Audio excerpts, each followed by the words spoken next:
Generative Adversarial Networks, or GANs, are one of the most active areas in deep learning research and development due to their incredible ability to generate synthetic results.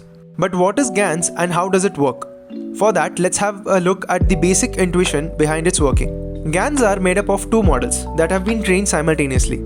The generator is the first model, and it takes some random noise as input and tries to produce something that resembles our training data. Whereas the discriminator, which is the second model, takes in both training data and output of the generator and tries to tell the difference between the fake generator data and the true training data.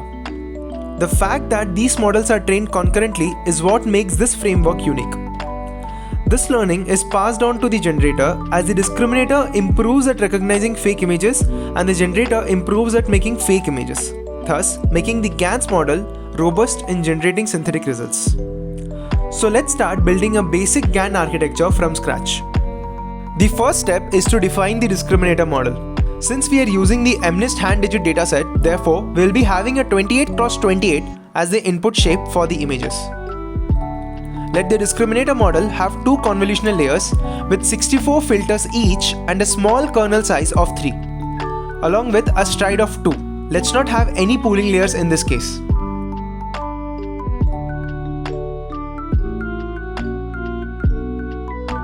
Instead of ReLU, let's have a leaky ReLU and alpha as 0.2. Alpha is basically a substitute for 0 values in this case. Also, let's have a dropout layer.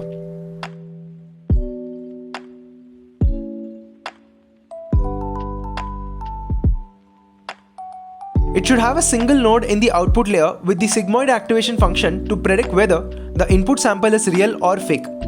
Using dropout and using the Adam version of stochastic gradient descent with a learning rate of 0.0002 and a momentum of 0.5. The model is designed to minimize the binary cross entropy loss function appropriate for binary classification.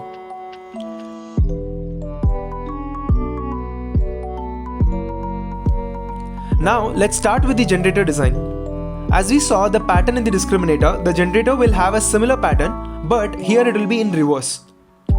Therefore, we will start with a dense layer having a 128x7 nodes along with a leaky ReLU layer.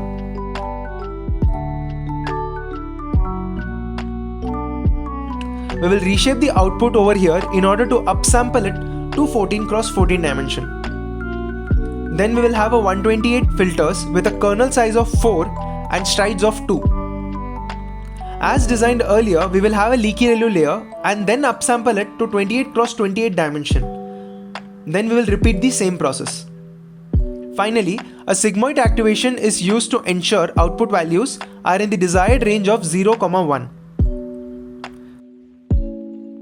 Once the discriminator and the generator have been designed independently, we have to merge them to form complete GANs.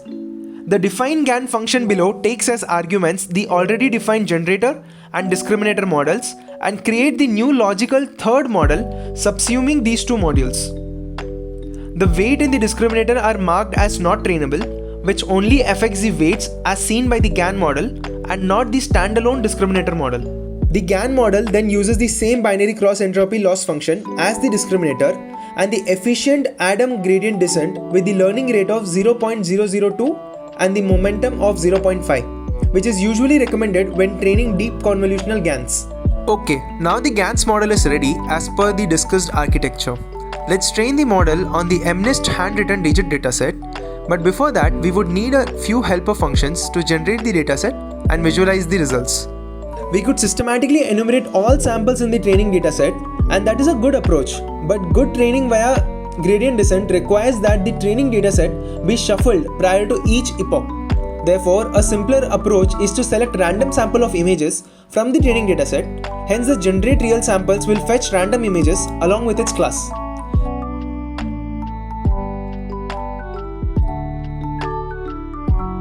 Choose a random value from the dataset, then extract the image from it. Now get the label of the image and return x, y. In the generate latent points function, we need to generate the desired number of points in the latent space that can be used as input to the generator model. The array of random numbers can then be reshaped into samples that are the shape of the input data. Now we need to generate fake samples in order to send this output to the discriminator for evaluation. Hence, the generated fake sample will generate points in the latent space with the help of generate latent points function. Then it will be passed to the generator. Moreover, we will also return the respective class label with the predicted value. Let me quickly write down a function to save the output images of this model after any given epoch. Now we will be having a summary of the whole model. For that, let's prepare some real samples. As we had created the generate real samples earlier, we will be using that to fetch the values.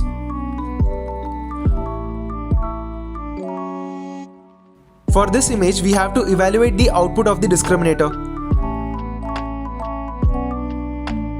Now we will generate a fake sample from the generator and we will use this output as an input to the discriminator.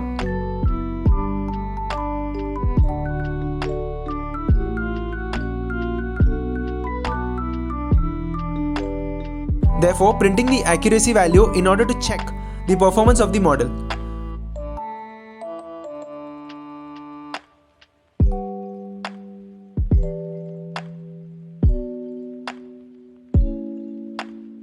Going ahead, let's plot and save this image for reference.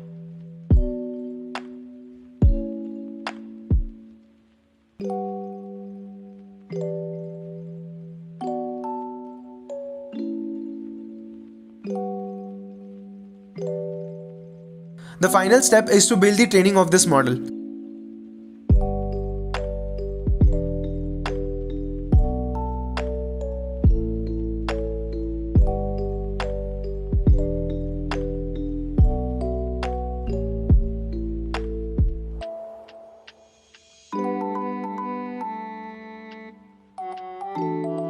Here we will have a batch size of 256 images, wherein 128 are real and 128 are fake for each iteration.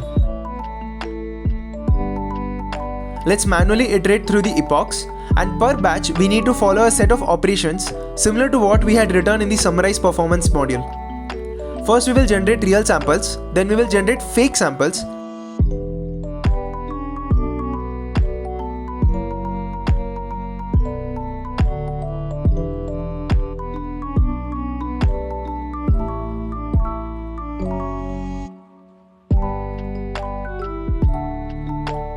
And stack both of them in order to pass as training data into the discriminator.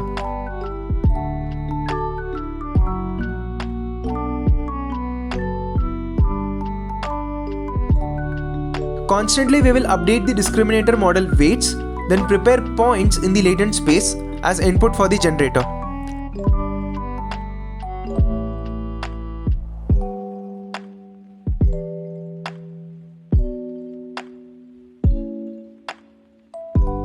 We will also create inverted labels for the fake samples and then update the generator via the discriminator's error. Then we will summarize the loss on this specific batch.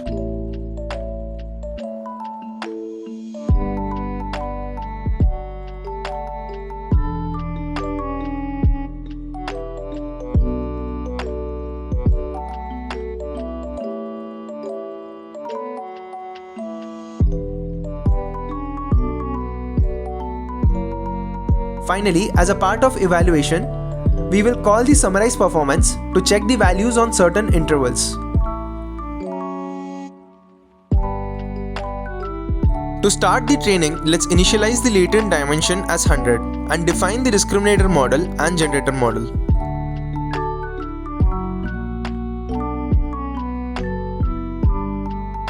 Call the define GAN function to combine both of them to create the final GAN model, which will be passed to our train function. Before that, let's also create our dataset that needs to be passed to the train function.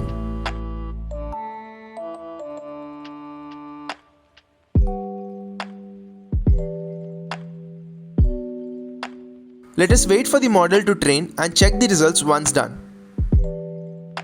So here we can see that the model slowly learns to generate an output which is looking more like a handwritten digit. As you can see, right from the noise, the model has learned to generate such an output that seems indistinguishable, and after each epoch the output is evolving. So this is how you can implement a simple GAN architecture using TensorFlow.